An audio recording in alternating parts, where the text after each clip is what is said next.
everyone. Welcome to the timeline talk. If you have been to one of these before, you kind of know how this is going to go with just all of the influx of information coming your way.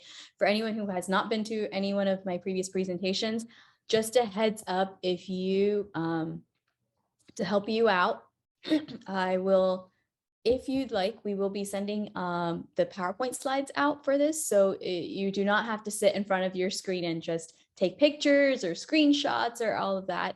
Because I've had students who've been like, hey, by the way, guess what my parents did? We pulled it up on our big TV and then we were like taking pictures the whole time. So you don't have to do that. I will send the PDF and we'll send it from the library. Sarah will usually send it out after our presentation. So just a heads up about that. And then, okay, so I mean, I don't even really need to talk about myself because Sarah just went really, really detailed into this. So just, I am Priyanka. Contact information, best way to reach out is Priyanka at letstalkcollege.org.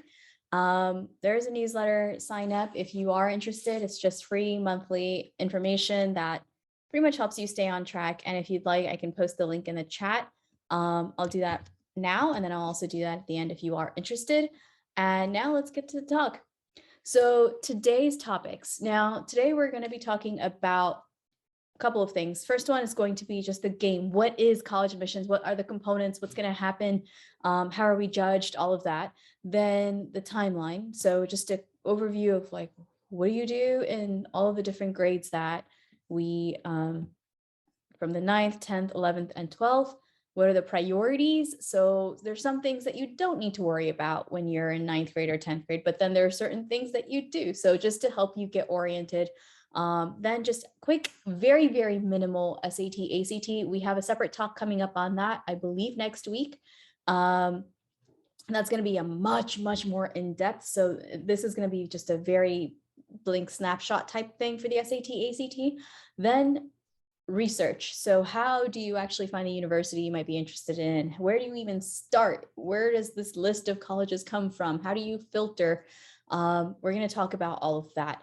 And final and college tours. So with college tours, it's what do you look for in a college tour? Is it just enough to go into a university, look around, do the tour guide, and then form your impression off of that? Or is there more? And finally, I hate leaving a presentation with just by giving you a bunch of information. I like having concrete steps to give you. That way, by the time you walk out of this talk, you have, okay, boom, boom, boom. Here's what needs to happen. Here's the website we need to go to. Here's what our personal deadlines are. But there are action steps for you. Now, with Q&A, so at every stage of the game, you can feel free to post your questions in the chat, just like Sarah mentioned in the chat. Feel free to post your questions in the chat about any of this. And at the end of every topic, there's just one topic slide. So at that point, we pause after every topic to do Q&A if anyone has any questions at that point. That way, it just helps us organize a little bit better and we're not answering questions from slide like 3 all the way after slide 15. And it's basically, I answer it when it's relevant to you and it's fresh in your mind. All right, so with that said, the game of college admissions. Now,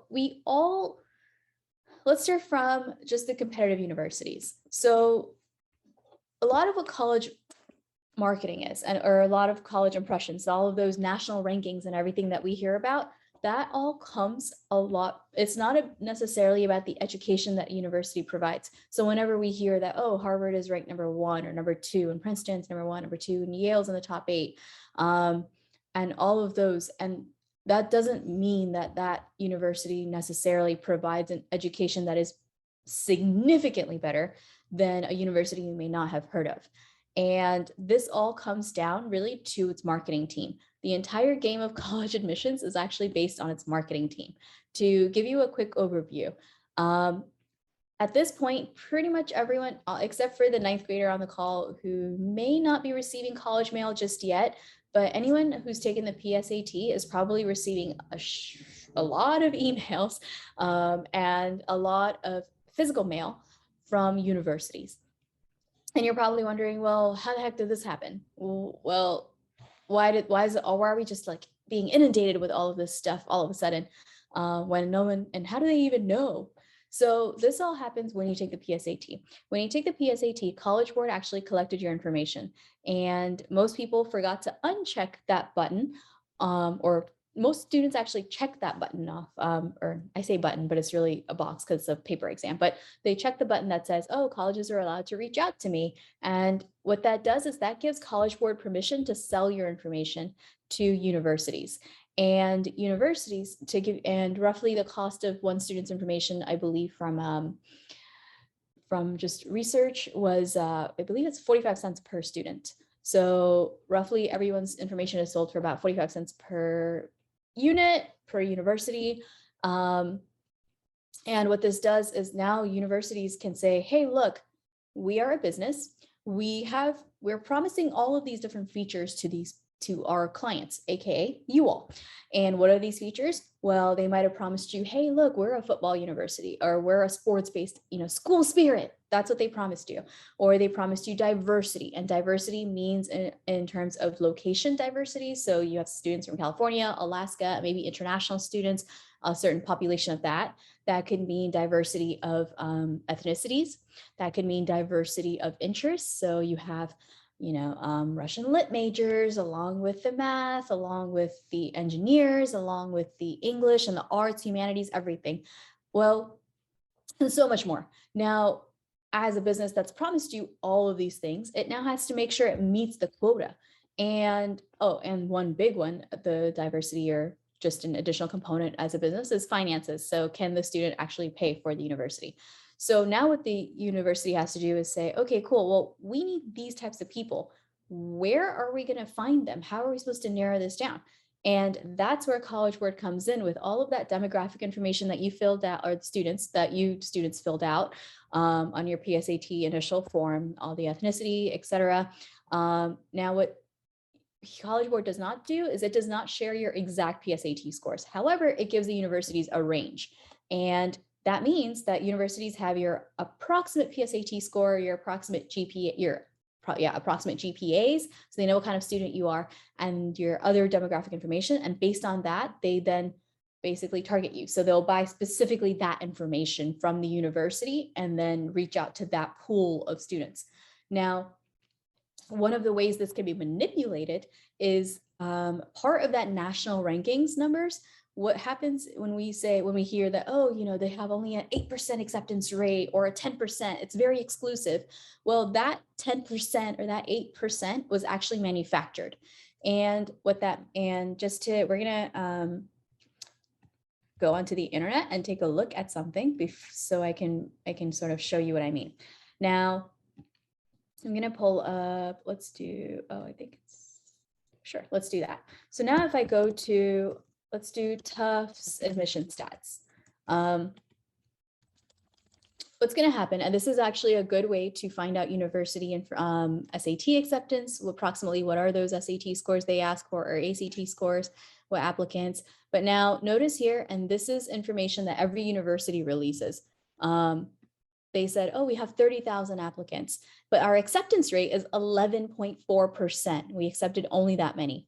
Well, here's the thing. This number right here was manufactured by that marketing department. How? Well, what happens is like I said, universities can buy student information based on profile and everything from College Board. But what they can also do is buy information of students that are just off the mark, students that they have no intention of accepting, and then also mail them and make those students feel special. And then those students will apply only to actually get rejected. So they were actually, basically you had students get their hopes up on purpose, just to manufacture a certain number that makes you look good, creates this feeling of exclusivity. But basically what happens is you market to the students you have no intention of admitting. Then when their applications actually come in, you can reject them. But now you can at least claim that, look, I had 30,000 students apply. Right? So that is how part of the game of college admissions work.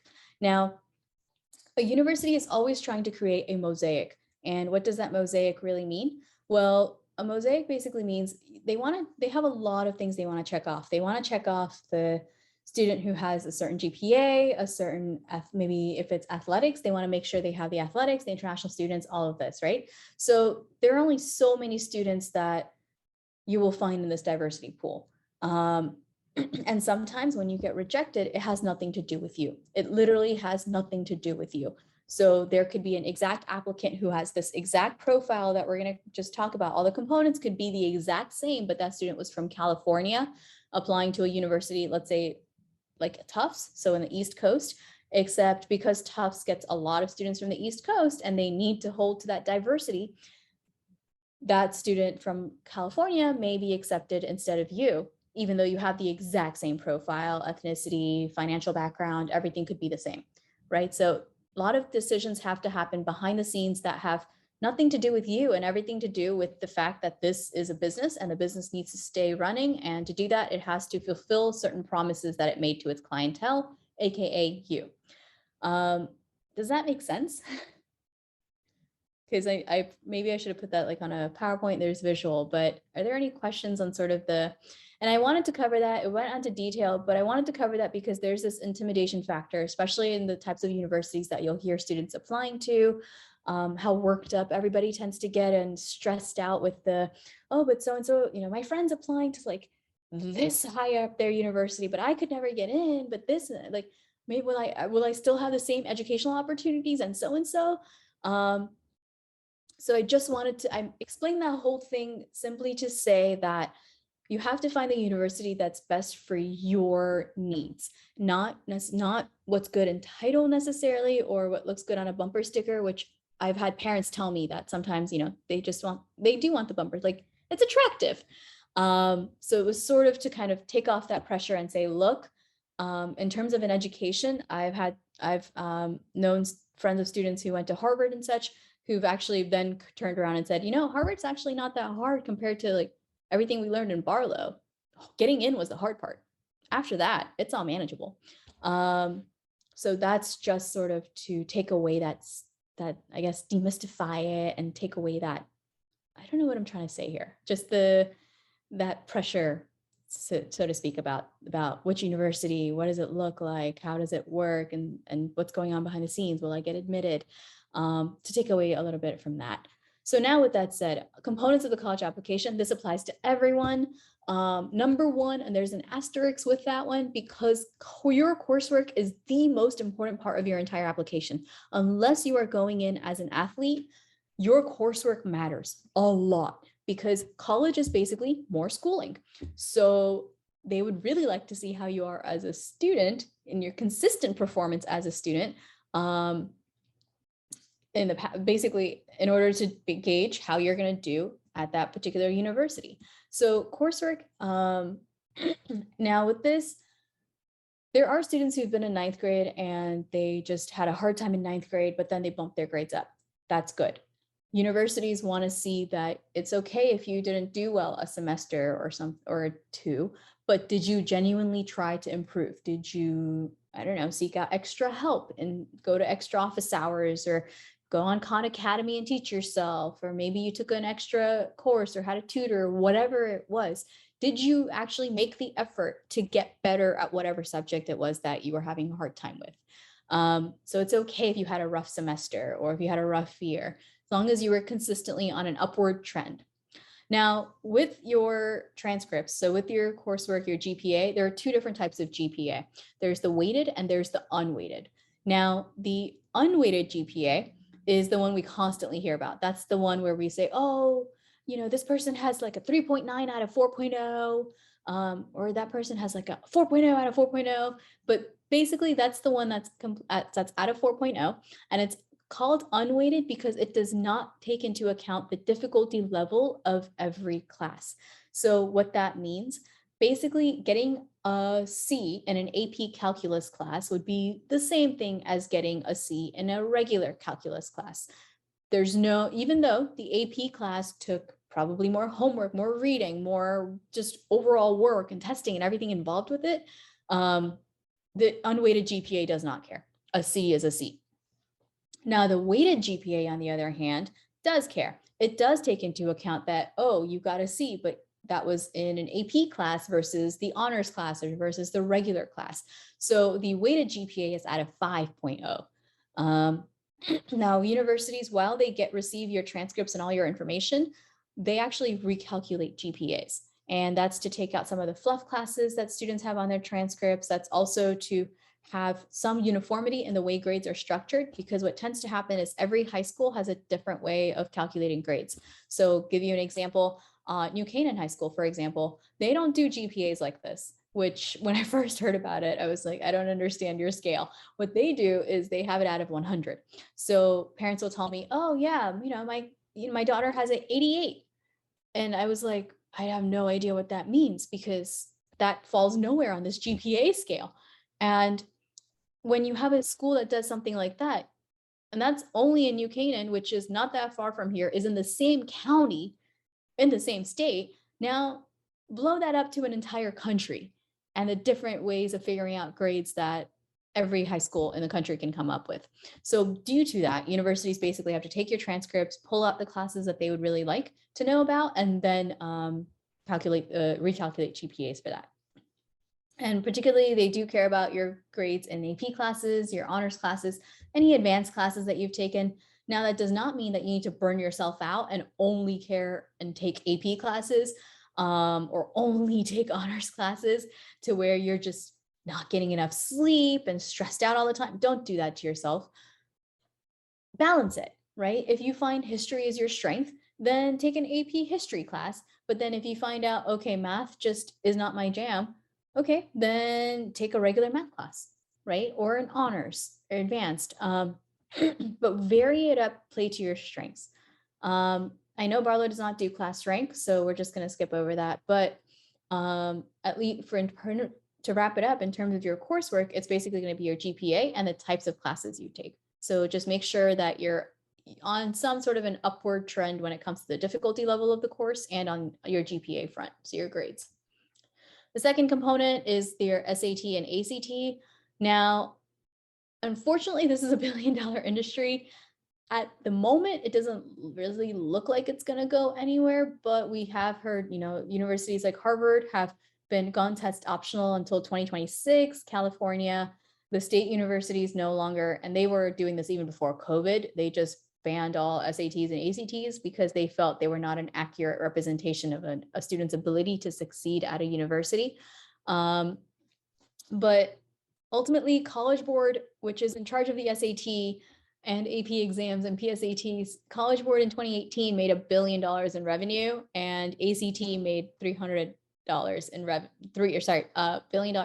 million in revenue in 2018. So that's just to give you an idea that a lot of money rides on these exams. And as much as we do want them gone, and right now, the current juniors will still get the test optional feature, which is what's running because of COVID. So you can choose whether you want to send your score in or not, or to test or not. It's always in your favor to actually take the SAT, and we'll cover a little bit more of that on the SAT front.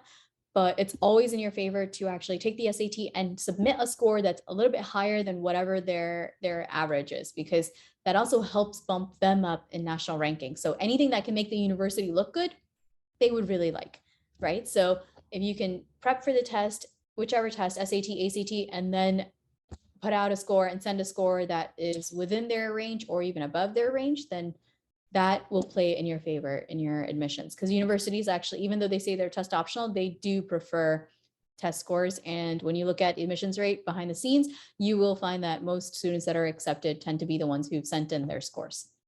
All right, third component of your application is going to be the personal side. So this is the honor. So first, extracurriculars. So we're talking sports, jobs, summer internships, or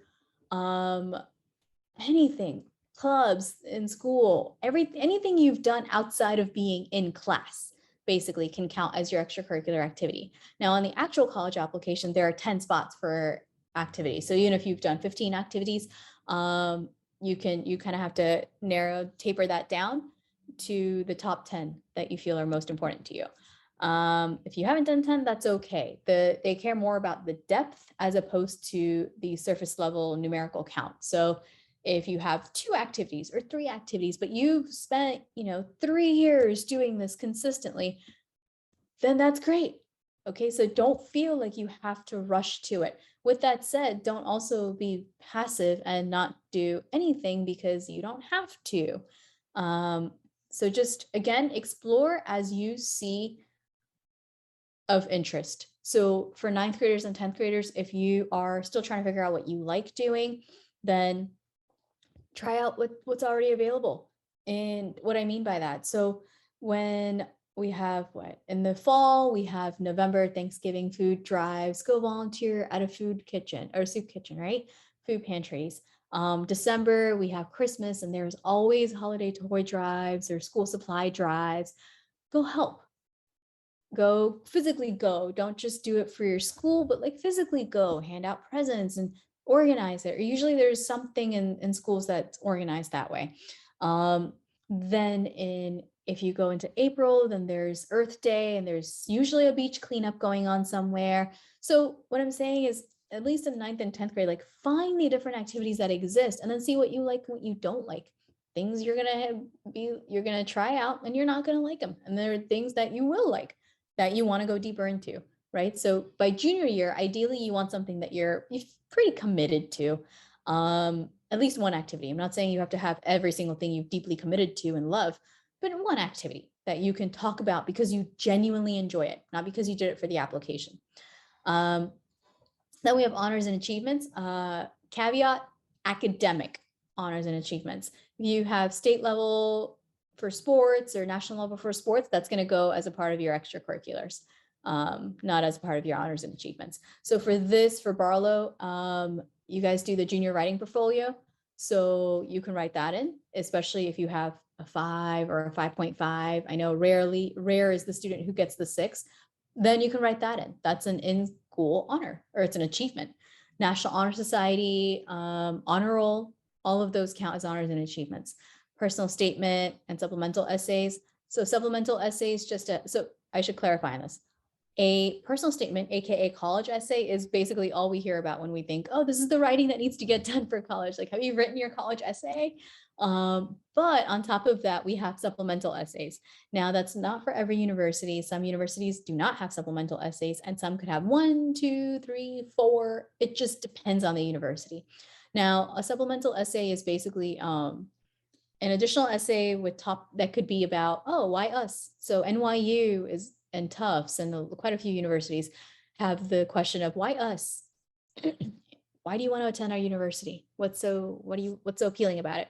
Word count could be anywhere from 100 words to 400. Most common is like a 200 to 250 word range, but it could be anywhere.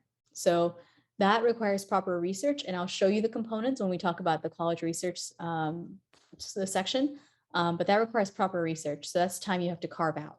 Now, then of course, if you're applying for arts, then your portfolios, your audition tapes, your in-person auditions, if the university is back to doing that again, all of that counts. And then finally, we have the other components. So the demonstrated interest, the recommendations from your teachers, guidance counselors. Guidance counselors always have to do it. And teachers, you ideally want to ask 2 teachers and 1 person who is from outside the school, or a coach, volunteer supervisor, job manager, whoever, basically 1 person outside the school. And then if you did the interview, then just your interview component. All right. Before we dive into more, any questions?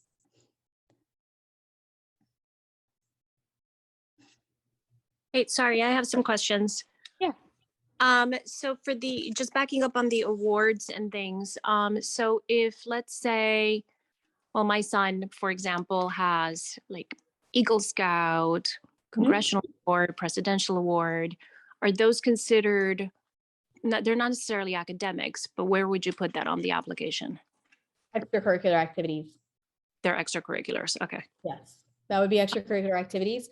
And one thing that I'll just mention it now, since it's going to come up later anyway, but I'll mention it now. So one thing that also exists on the application that most students don't take advantage of, and this is a mistake, it's a huge mistake students make, is something called the additional information section. So the college essay, it's 650 words maximum, and there's a box for it. Now underneath that, there's a section which is titled additional information, and in it, there are two questions. One is if you've been impacted by any natural disasters, COVID, etc. How did it impact you? If you want to talk about that, that's not necessarily what we want to write about. Okay, and that's more personal for you. But then the question right underneath it says, basically, is there anything we should know about you? Anything else that you haven't been able to put into your application that we should know about you? Most students leave that blank. That's 650 words, a full essay, and an opportunity to like represent yourself that was just left blank. Don't do that. So in that section, if there's something that's really meaningful, and what I tell my students is at that point, in that extra 650 section, you can either write in about any medical concerns that might have happened. And again, you always take a matter-of-fact tone when you're talking about something that it could be sentimental, right? That could be very deeply emotional. So if it was medical conditions, I've had students who were diagnosed with depression, ADHD, ADD, anxiety, but it was later on, it was junior year, which means that their grades from 9th and 10th grade they kind of weren't that great because they hadn't been diagnosed and were on right medication, right? So that impacted their GPA. That's something a university should know, but you never want to take the pity me approach. You simply want to say, hey, look, this is what happened. Now here's how we're dealing with it. This is where we currently stand. Boom, boom, boom. Same idea if there's any family issues. I've had students who were, again, it was a tumultuous bit of a household. And again, it's the same idea. Just a quick boom, boom. Here's what happened. Here's how it's going. Look, we had a fire alarm go off in the apartment. We then had to live in a hotel for a month. We had to do this. And that did happen to a student in Wilton, actually. So again, that all happened. Write it in, but matter-of-fact tone. No pity me approach, because that's always awkward for the reader to be like, well, shit, now I feel like an asshole for rejecting the kid or for wanting to reject or accept the kid because of that sentimentality. So never play on their emotions in that manner. And the final component, if you cannot think of anything to write in that the additional section, then you expand on one activity or two activities or three activities that are just meaningful for you. And when I say expand upon, I mean, you can tell the story, you can write it in another version of a college essay, you can talk more about what you did, what were the obstacles you faced, how did you overcome them, all of that, right? So even though the extracurricular activity section is basically 50 characters, it's like 50 words of description that you're allowed. There's not much to it. You are allowed to expand in that other section, even though it does not directly say that you can. So take advantage of that extra writing space. And as you mentioned with the Eagle Scouts and everything, if that was really meaningful for your kid, I think Eagle Scouts is only for boys. So for your son, then that's something that he should expand on, especially that project that they do towards the end when one of my students was telling me about it. But for the life of me, I don't understand sports, no matter how many times my students explain these to me. And I don't understand Eagle Scouts and everything. And students have tried explaining this to me. It's not even like they haven't. But it goes over my head for whatever reason. Either way. So yes, especially that major project that Eagle Scouts have to do towards the end, you should definitely talk about that. That's a meaningful thing. That's a heck of a huge project that they have to coordinate and put into and bring to fruition. So that's kind of I hope that answers the question and hopefully Yes. more. Thank you. It's called their community service project, and they usually log like 150, 200 hours working on it. Yes. He Yep. should really talk about that. Okay. It doesn't have to be part of his college essay, but he should talk about that. Okay. Thanks. You're welcome. Any other questions? Okay. All right. So now the timeline. For freshmen and sophomores, your timeline right now, your priorities are grades and they are extracurricular activities. Explore the extracurricular activities, figure out what you don't like I mentioned before. Grades are a priority. If you are struggling, figure out how you're going to how you're not going to struggle, basically. Again, extra help hours before school, after school, Khan Academy videos. If it takes a tutor, then a tutor, whatever it is, bring your grades up. That's important. On top of that, if you want to do college searching research, then we're going to talk a little bit more about that, but there's no real pressure on you. anything you as a ninth grader could do or a 10th grader can do right now, it's taking off a huge load off your plate for what's going to come up. And that's the name of this, that's the purpose of this presentation. That's the whole thing. It's how do you get through all of this without completely burning out and stressing yourself out and getting into fights with your family. Parents, it's going to happen with teenagers. Teenagers, you're going to fight with your parents. There's just arguments that happen because of just the emotions, the anxiety, the stress, the fears around it. So we're trying to kind of reduce that and spread out all the workload so everything's done systematically. Now, what does systematically look like? So for all of you upcoming juniors, so the current 10th graders, this families, you guys should really have that college discussion. What does a college discussion mean? Talk about locations that you're comfortable with. With COVID, a lot of students have started staying closer to home because now families are realizing, shoot, if something like this happens, we want to be able to pull you away from school and like bring you back home if it's needed. So a lot of students have started sticking a little bit closer to home than they would have before. Financially, what is feasible, what's not, how much are you expecting, and are you expecting your teenager to apply to scholarships privately? Because that's also time that this teenager needs to carve out. Or are you just going to be doing the financial aid form? So what are we looking at in terms of location, in terms of finances, in terms of any particular education fields that you want to consider? So have the full college discussion, and I'm sure you'll see more points as we go through this presentation of just things you can talk about. Second, now, if you are, this is valuable. So first, and please, please, please attend the SAT, ACT presentation next week because there's a lot of stuff I want to cover, but I can't just due to time for this presentation that's regarding this testing. So all I can say on this is, well, is basically you figure out which exam you want to take, and you do that by signing up with one of those test prep companies like Bridgewater or Princeton Review, and you just do the free ones that they have. It's a part of their marketing thing. And I will give you more resources next week on how to figure out which exam to take. But bottom line, you figure out which exam to take. Then once you figured that out, start prepping for it over the summer before 11th grade. SAT, ACT scores are valid for 5 years. So it doesn't matter when you really start, but you do not have to wait until you're well into junior year for you to be able to do any of this. So this is a valuable summer. It's also the easiest summer you're going to have because the following summer between 11th and 12th, there's work to get done. And you don't want to overwhelm yourself by pushing off testing on top of your college essays, on top of the last college tours, on top of vacations and plans with friends and so on. So ideally prep over the summer. What that means, I'm only going to talk in terms of SAT just to reduce confusion, but whatever I say about SAT also applies to ACT. But if we take a look, what happens is SAT is offered in August. Now that SAT is actually the Saturday before school usually starts back up.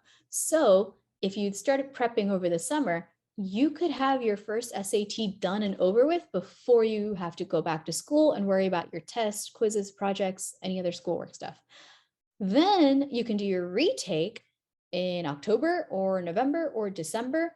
And commonly my students tend to do August, then they'll do October, and then depending on how big of a jump they need to make and where they stand, they might be doing December.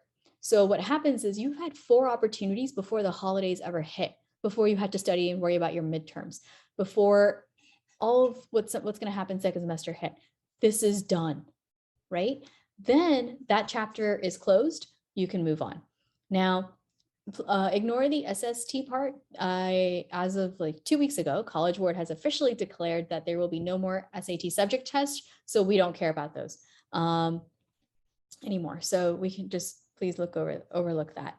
Now, again, going into the next semester, January is generally when midterms are. So, and that takes up time and study. Well, what happens is March is the free SAT from the state of Connecticut. So Connecticut is one of the 5, I believe. It's 5 states. So it's one of the few states that actually partnered with College Board to provide all public school juniors with a free SAT. This is to help out anybody who cannot financially afford it, and just to make sure that everybody has equal opportunity. Again, this is only for public school students. And what happens on that March exam is that it's going to be on a regular school day. I don't know the date for Barlow yet. I'm not even sure Barlow knows the date for Barlow yet. Maybe they do, and I haven't looked it up. But what happens is Connecticut buys the exam or partners with College Board. Then what the state of Connecticut will do is it will say, hey, look, here are the series of dates. Usually it's 2 dates. It's one is at the end of March and one's at the beginning of April. This year they have a huge range towards the end of March. And basically it says, hey, look, here we paid for the exam, we're set. High school, it's up to you now to pick one of these dates to administer that test. It's going to be on a regular school day. No registration is required from your end. No payment is required from your end.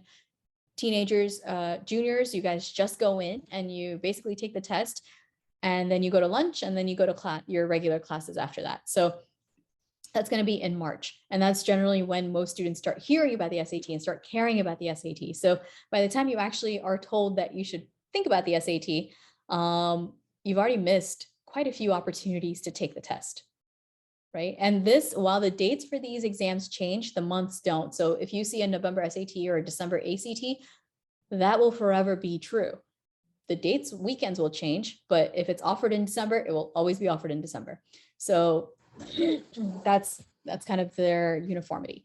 But yeah, so anyone who's starting in second semester, you've kind of missed the first semester opportunities, but all is not over. Once you've taken the March exam, now the conflict starts basically when, especially with Barlow, AP students are allowed to take AP classes in junior year. Well, SAT is the first Saturday of May, and AP exams are the first 2 weeks of May. So there's a little bit of a conflict when it comes to study time, because AP teachers will start really bringing up that workload at the beginning of April. All the mock exams, extra quizzes, all of that's going to start happening in preparation for the AP exam. Then we have finals in June, and the SAT is the first Saturday of June. So once again, there's a lot of conflict for study time. But if you get the studying done right now, the heavy load done right now for March, then there's basic upkeep that's going to happen. From my perspective, and from when I tend to lose the most students, and when I say lose, it basically means it's hard to pin them down to schedule any sessions, because they're like, oh my God, I have so much schoolwork. Like, I just can't do this right now. That generally happens around the April, May time. That's when AP, like I said, that's when AP exams, everything kicks in. So that's when now a student who's trying really hard to improve their SAT scores may not see the results they want to, despite all the effort they put in, because they can't be consistent. And consistency matters for when you're prepping. Now, a couple other things that happen. So we're going to have February break, which for Barlow is going to be about, basically it's a long weekend. We're going to have April spring break. Very common during those times to go on college tours. A lot of families do, in fact, visit schools that are usually up in Boston, New York, Pennsylvania, New Jersey, just like the local New England area. Some families for spring break tend to fly out. But that's just, again, something to keep in mind when you're planning, of just, hey, this is a good time to look and actually go physically see the universities, as opposed to, and for 9th and 10th graders. So around these breaks, here's some advice. Families, parents, if you guys are going on vacation somewhere and that town happens to have a university nearby, just go drive through it. That's all. Go drive through it. If you'd like, park and walk around. The purpose of this is to help the teenagers kind of get used to and to this college setting, and you kind of familiar with what a university looks like, and they get ideas of, oh, look, this is what a large university looks like. Okay, that's really intimidating. Maybe we don't want to go to a large university. Or, okay, this is what a small university looks like. Oh, but that's actually way too small. I don't want to go to something like that. Or maybe that's a good fit. We never know. So just drive through a university, see what the campus looks like, or just park and explore. Question? Okay. Yeah, so park and explore. That's it helps ease the anxiety. Instead of everything hitting up in junior year, this kind of helps spread it out. So now by the time it's time for a student to actually do their college search and have their list, it's a lot easier because they know what they prefer. Okay. Then moving to senior year. All right, this is very, very important. Upcoming seniors. This summer, here's what's going to happen. So yes, you can wrap up any SAT, ACT prep, which like I said, because the end of junior year was just so clustered with AP exams, finals, you might be testing into senior year. And the good news is you're allowed to take the test up until the month that your application is due. So if you have a November 1st deadline and the SAT is November 4th, you're allowed to take that November 4th exam. However, you have to send the score directly before you ever even see it. So what would happen is when you register for the test, you're offered 4 free score report sends. So you have 4 reports you can send for free. Now, most students don't use that option because if you use that option, and you enter the name of the university. So let's say, oh my God, I have to send this into Boston University. And their deadline is like November 5th, and this test is November 4th or whatever it is. Well, if I put my name in, if I say, oh, Tufts University, send my score in, what's going to happen is Boston, we're going to find out around the same time what my score was. So that could be a good thing, or that could be a bad thing, right?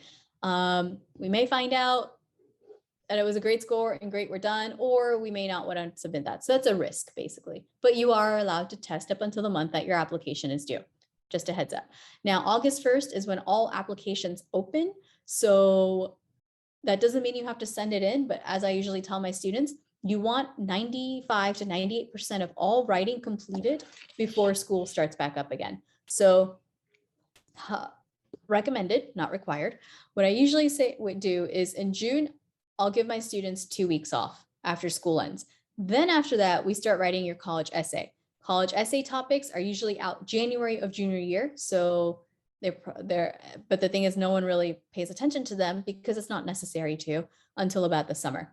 So college essay topics are already out. You start at the end of June, and then you basically keep going and maybe finish by mid-July with your college essay. And then you start on your supplementals, right? So going into supplementals, and that takes us all the way through August with all the research that's supposed to get done with the writing, the drafts, and so on. You fill out your application. You do not hit send because you still have to talk to your guidance counselor and have them open up your Naviance account, which is how you'll get your recommendations in. Recommendations. Ask for all recommendations, and Barlow does this anyway, but ask for recommendations before the end of junior year. So end of the school year, ask at least 2 teachers for recommendations. Okay, so we do have a question in the chat, and I'm gonna finish up the recommendation portion, and then I will clarify. Okay, recommendations always, so ask at the end of junior year.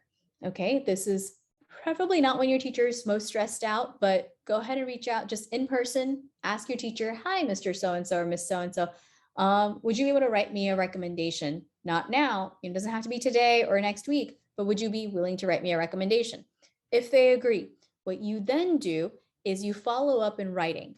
You send them an email and say, hi, thank you so much for agreeing to write a recommendation. Here are 3 to 5, because I know you're busy, because I know you have over 100 students and you're not going to remember everything that happened with just me. Here are 3 to 5 points that I think may help you jog your memory for when you're writing. And those 3 to 5 bullet points, basically think of stories that might have happened. Think of things you want your teacher to write about you. So did you go for extra help? Were you not doing so well in the beginning of the semester and then you worked hard to get your grades up? Did you make jokes along the way or accomplish something or fail at something that you later turned into a lesson for you? Help teachers help you, right? Because like I said, teachers are not going to remember every incident. So give them a few triggers to say, hey, look, remember when this happened, or I did this and that. And there's absolutely no pressure for them to write about that particular thing. This is just to help them get the ball rolling. All right. Then leave them alone and follow up around August and say, hi, Mr. Miss So-and-so, just wanted to check in about my recommendation. Then if you have to follow up every other week, and that would take you into the school year when you can follow up in person if necessary. Sometimes that's not necessary. Teachers will probably have it done, but if needed, then you can follow up in the school year. But this way, when deadlines hit, most common months for deadlines are November and January. There's no national deadline. Unfortunately, this is not a very uniformed, nationally coordinated system. This is each university for itself system. So you could have deadlines in October, in November, December, January, February, March, just depends on the university. But most commonly deadlines tend to be in November 1st, November 15th, or January 1st, January 15th. So if that happens, a lot of students tend to procrastinate and then end up with generic, like, oh, they were such a pleasure to have in class type recommendations. You don't want that. Okay. Now, other things that need to happen over the summer, any virtual tours you want to do, any in-person tours that you want to do, that all can happen over the summer. And then, of course, any retakes for the exams that need to happen. So SAT, ACT, like I said, you can test up until the month that your application is due. We're going to talk a little bit more about early action and early decision. And then virtual tours, second semester. Oh, so one thing I want to mention, October 1st, parents, this is important for you.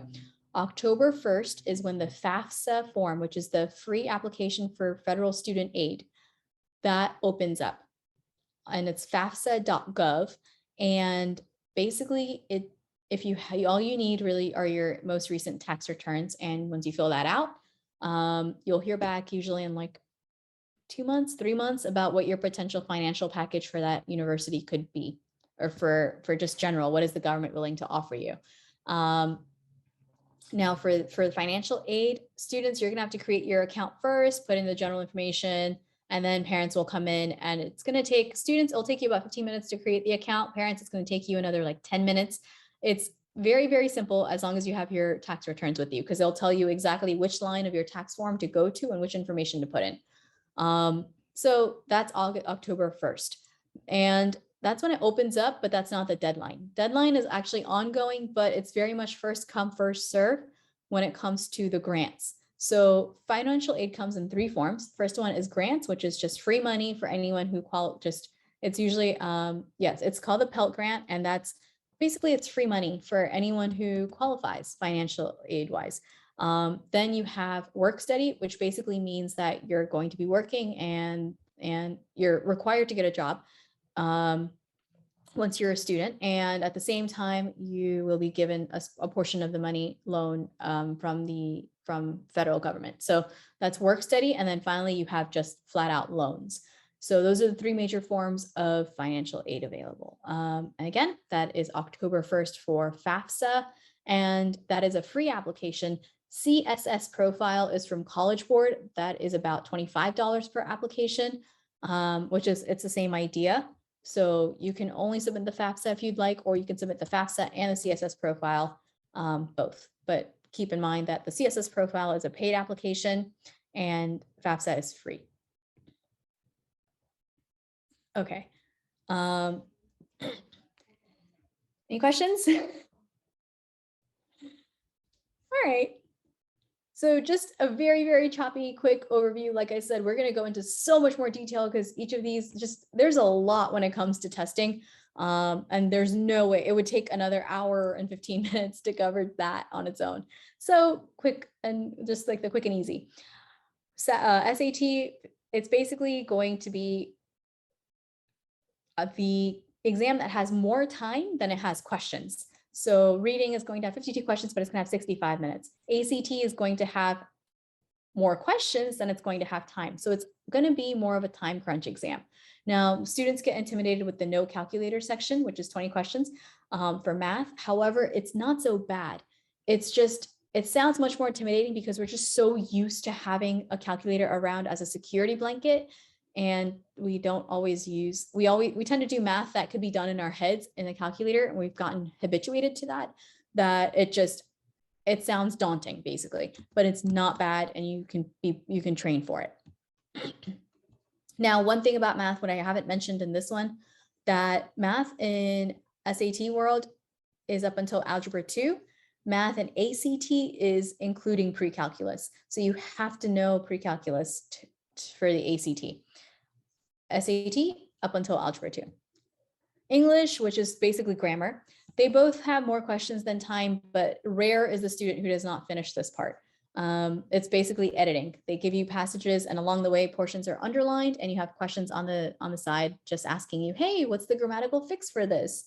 So that so English, the struggle comes from just grammar knowledge. Most students no longer learn grammar rules in school, at least not until past elementary school. So noun, pronoun, um, noun with the appropriate verb form and so on, that all gets mixed up because now everyone's used to having their computers fix stuff for them, right? So Google Docs does it, Grammarly does it. There's spell check everywhere. So a lot of students generally can turn in great work for school. It's amazing. The essay is beautiful. But then when you have to handwrite something, suddenly spelling issues, grammar issues, and you're like, I don't understand how product A and product B are related and written by the same student. So that's where students struggle, but it's only about 15 rules that students have to memorize and practice, but so it's doable. And then SAT has science and history embedded within. So it's just basically throughout all of these, there will be passages that are science-based or questions that are visual-based that will count in the science category. And then history, social studies. Again, reading passages, two of the reading passages are about that. And then English, they'll squeeze in some passages to edit that are on that topic. Not very important for the SAT.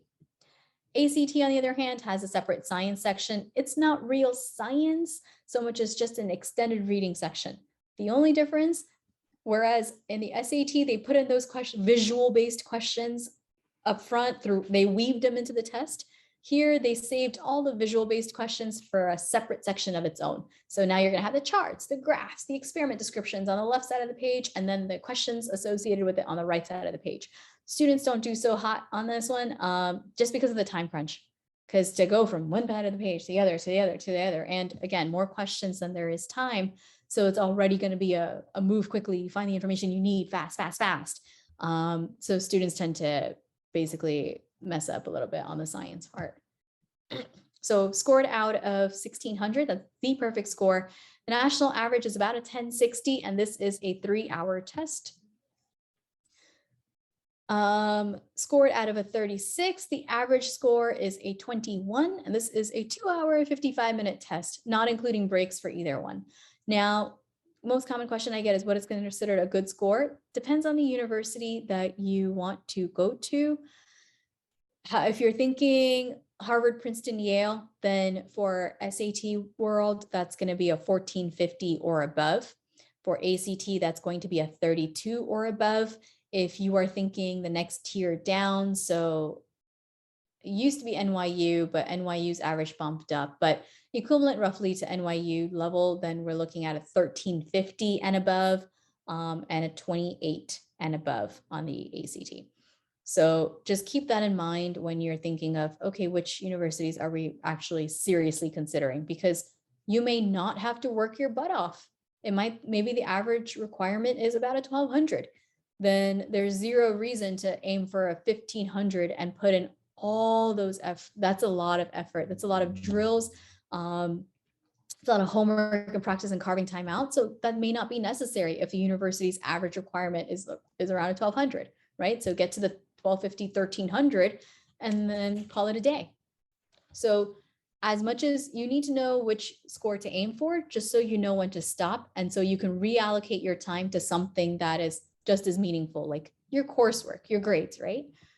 Okay, with that said, the test score is the most flexible part of your application, because whereas it took you 3 years to make your grades, this will take you 3 hours. So if one exam gets messed up and you do poorly, okay, well, prep, whether that's on your own, Khan Academy, have a tutor, take a course, whatever that might be.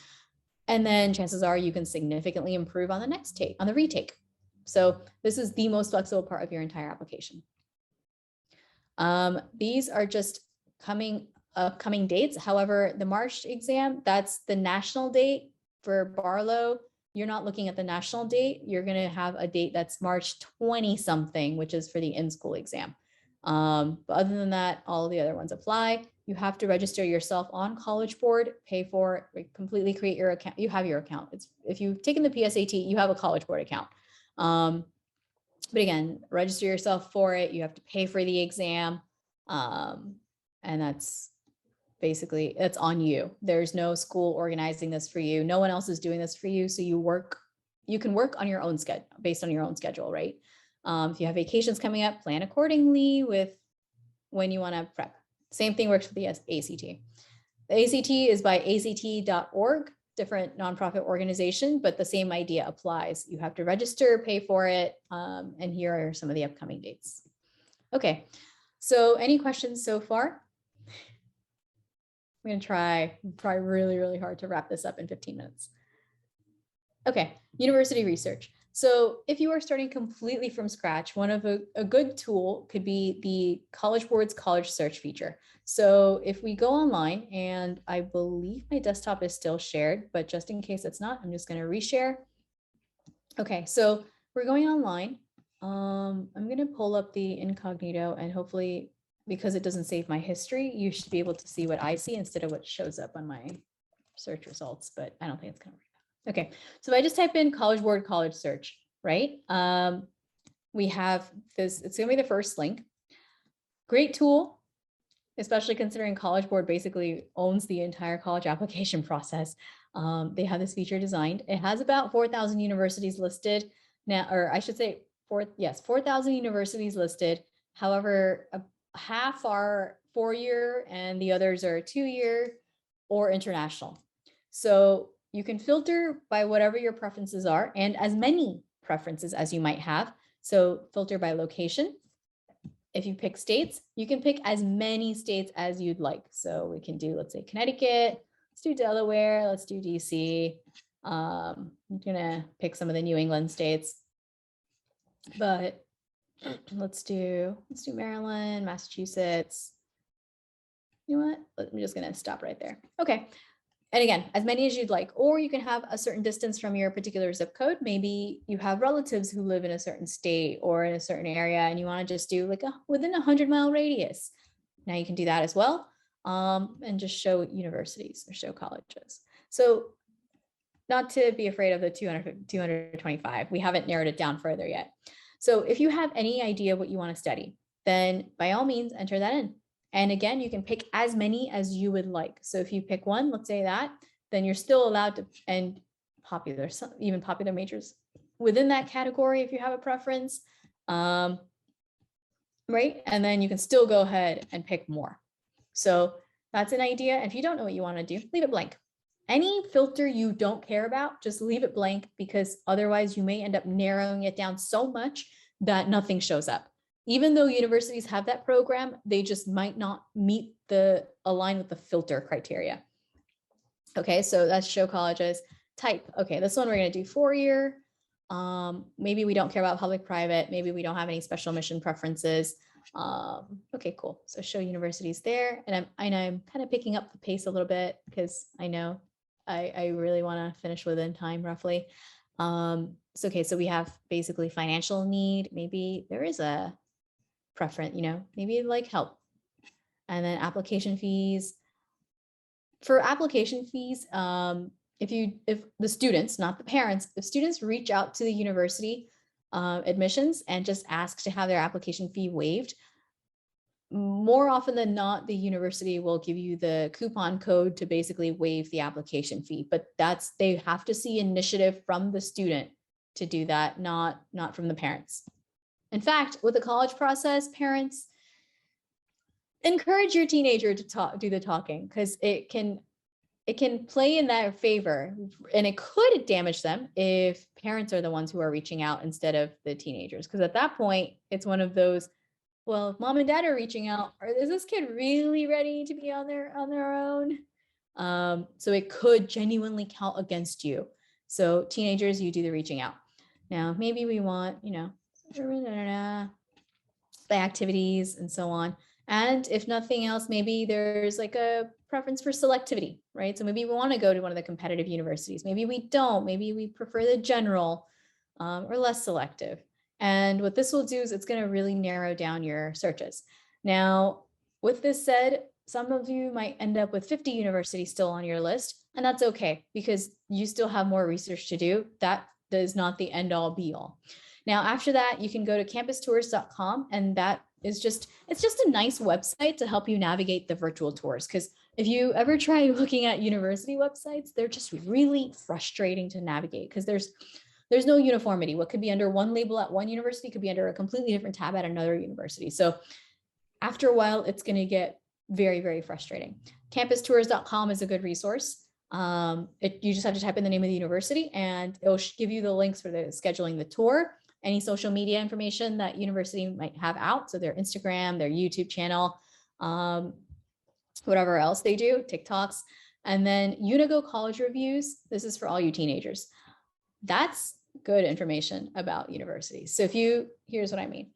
Unigo, and notice I'm just typing in stuff directly into Google instead of trying to go and navigate it on my own. Student reviews. Unigo student reviews are basically reviews written by current or past students about that particular university. So in this case, I'm just going to use Boston University, for example, or Boston College. Why not? It's the first thing that came to my head. Now, one thing I do want to warn you about, you will always find data available. Do not trust data that is not from the university's website. At the beginning of this talk, we looked at Tufts admissions profile. That's basically where I would want you to go for university data on the university's website. So for Boston College, I would type in Boston College admissions stats or first year profile. It's under different titles for different universities, but if you type in admission stats, it'll come up. I have nothing against blog posts at all. However, when it comes to data, this information is updated every year, and it's hard for a blog to keep track of 4,000 different universities in a country. For example, this is from 2017, 2018, so it's not the most current info available. Other than that, blogs can be reliable for opinions, for process info, and so on, but just data is where I'm hesitant. So I clicked on reviews, and you get the stuff that students actually care about. So housing, what's that like? Food, what's that like? And then you actually have people who write. They genuinely write. This person wrote an essay, but they genuinely write.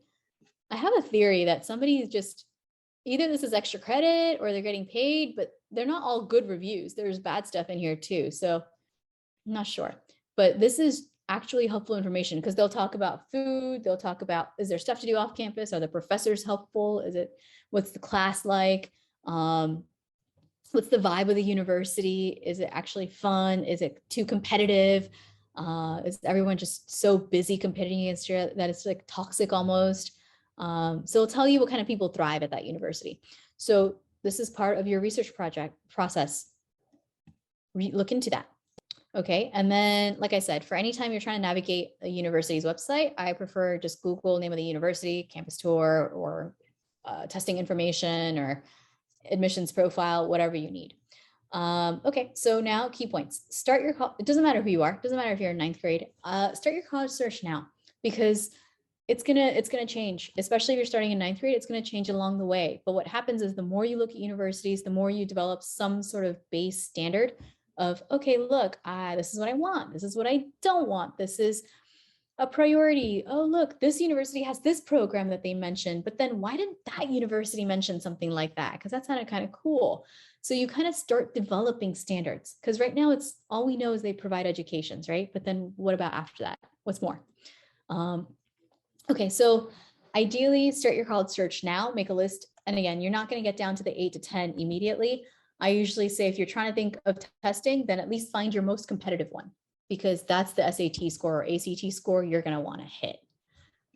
After that, schedule the tours. They're always going on. Virtual tours are available. You don't have to do in-person tours. In fact, don't invest that money until you're absolutely sure that's going to be one of your finalists. And then create a list. So if you actually sign up for my newsletter, I send out just a template. I send out templates and timelines and all kinds of things that are helpful along the way. But a template is something that could be useful. Or you can just create your own list, a Google Sheet tracker of some sort to keep track of what you've seen, GPA requirements, SAT, so on. Now, what exactly should you look for in a university? Okay, number one, if you don't know what it is you'd like to do, that is completely normal. Our American education system is not designed to be career directing, right? Okay, well, how is this university going to help you find out what you like to do? Because you're paying a lot of money in some way, shape, or form for this. So how are they going to help you figure that out? Is it going to be through Career Center? Is it going to be through academic advising? Is it going to be they have a special class that you have to take and they have people from different professions come in to speak? Is it that you take personality tests and then based on some of the jobs they narrow down to, university actually helps you schedule interviews with alumni who work in those fields, right? Different universities do different things, but they're not always robust programs. Speaking of robust programs, the Career Resource Center. So college is temporary. You're not there forever. It's a transition state. You've been a full-time student for at least 20 years. Because we're not even going to consider maybe, junior year of college, you start getting your internships and stuff, but you've basically been a full-time student. Okay, cool. What's the university going to do to help you transition out of that? Most universities will help you with your resume and your cover letter. But is that it? Are they also going to help you do mock interviews so you get to prep? Are they going to help you talk to alumni? Do they have their own job website database that's only for students? Because some companies will reach out to universities and then universities will post it on their website for students. Sorry, this is on a timer and it's very frustrating because no matter how many times I delete and edit and everything, it just always ends up this way. But yeah, so bottom line, what is the university going to do with the career resources? Then, of course, support, academic, writing center. Usually there will be some sort of peer-to-peer tutoring and writing center. Co-ops, look into those. Those are basically semesters that students take off to work in their field. So not just a job at, on campus of some sort, but this is within their field. Universities actually assign this to you. They help you find the positions. And it's to help you figure out if this is genuinely what you want to do. So you end up, if you sign up for a co-op for a university, then you end up taking a semester off, getting legitimately paid for it. You are legitimately working full time, but you are not a student. So there's no tuition for it. There might be a base $500 fee for the program, but you get paid. So you kind of make that back. And then you start back up and you're a student again. So every university has that organized differently. Some universities require co-ops like Drexel University, and some have that as extra options. Study abroad, what's student life going to be like? And then of course, mental health, disabilities, ADHD, so always check out for that. Even if you're never going to walk into the counseling center, at least know it's available to you. Okay. All right. So this brings me actually to one of the questions that was asked earlier, which is, what did I mean? So college topics. When I mentioned that college topics come out in January, I actually meant college essay prompts that come out. And I'm sorry, I was a little late on addressing it. I got so caught up in like, oh my God, I want to finish on time and get everybody this information. But college essay topics were basically, I meant college essay prompts. Those prompts are released in January of junior year, roughly. However, like I said, it's not a priority at that point in time. Your grades are, and testing might be, but not writing your college essay at that point. That's for the summer. Now, a couple of things with this. Johns Hopkins essays that worked, really great resource for what essays look like, because sometimes it's hard to write something that you don't know what the end product's supposed to look like. I like Johns Hopkins essays that worked because the admissions committee's feedback's right on there. So even if there are some essays, I've had students read these essays. Some of these essays, you're just like, I don't get it. I don't get why the students essay got it. But then you read the admissions committee's feedback and it clicks. You're like, okay, I can see why they got that out of it. So it's just helpful to have a lot of examples, and Johns Hopkins essays that worked is a good, here we are. So if you just Google it, Johns Hopkins essays that worked, it's over 30 to 40 essays. So it's a nice archive, lots of examples. If you want to look for the prompts, it's coming up first, just Google. I'm a big fan of Google. And then supplemental essays, don't look for this now. They're not updated. That generally happens around August of June of like that summer between going into senior year. So don't worry about that for now. Okay, I should probably go into PowerPoint mode again. Interviews, just a really, really quick thing. Basically, if they're recommended, remove the recommended label and just turn it into a required. No such thing as optional. Always do the maximum. Okay, format could be in person, could be alumni, could be video via Skype, FaceTime, Zoom. Questions a really bad interview could have all of these questions, could have, tell me about yourself. Why are you interested in the university? Again, that slide where we had, oh, here's the research to do. Make sure you keep track of that research because that's going to be important for your supplemental essays and for any interviews you have to do when you have to talk about it. That research will also be important because it helps you plan your future at that university. So in this case, a bad interview is going to ask you questions like a job interview. A good interview, that interviewer is just going to have a nice conversation with you. And that's it. It's just going to be, hey, what do you like doing? What have you been up to? They're just trying to figure out what kind of person you are. And if you're someone who would actually have fun and enjoy this university, or if you'd be miserable, right? So, all right. So quick admission cycle stuff. And then I believe we're pretty much done. So if you see early action is not binding. That means you just apply early. That works in your favor. So please do it. Early and generally deadlines for early action, if a university offers it, would be November 1st or November 15th. You find out in December, mid December, roughly, or in January, depending on the university, but most of them mid-December. Early decision is binding. And when I say binding, parents, once your teenager turns in that application, you're actually going to receive a link for a contract. And you have to read through it and provide an e-signature. Contract basically states that if your teenager is admitted, you are committing to going to that university. You're going to pull your application. Your teenagers are going to pull their application from every other university, and you're committed, right? Regular, again, that's just the one deadline and all. You hear the term rolling admissions. That basically means that you starting from, usually it's like mid-August to mid-March. You can submit your application at any time in between, and the university will let you know a month later as to whether or not you were accepted. So if you applied in August, you'll find out in September. If you applied in September, you'll find out in October. Now, if you genuinely care about the university, apply early when more seats are open. And we've already covered the timeline in detail. So, okay, I do have a quick question, which is basically that if, based on all the information that you've seen, if this was all written out in a book, would that be something of interest? Because I have all of this information and I need to know if it's worth the effort to look into the publishing, marketing, all of that. So just post in the chat if that's relevant. Now, before that, I do want to give you a couple extra tips on a couple of things you can do. Number one, universities for demonstrated interest track your email data. So what you want to do is anytime you receive email from universities, if you genuinely care about the university, you open the email and then you click on the links that they might have. They track that. If you don't really care about the university, then just go into your inbox, select all, mark as read. Bottom line, just make sure that red report goes in. That way you seem like an interested student, because they want to only accept students who are going to be attending. So if you are someone who is, so that's tip number one. Mark all your emails as read. If you are genuinely interested, then interact with the email, which means click on the links and everything, because universities track that data and it will eventually be associated with the student. So that's one thing. Number two, when you have university reps coming to your school, please make sure, especially for universities you're interested in, make sure you get to know them. Keep in touch with them. Say, hi, what's up?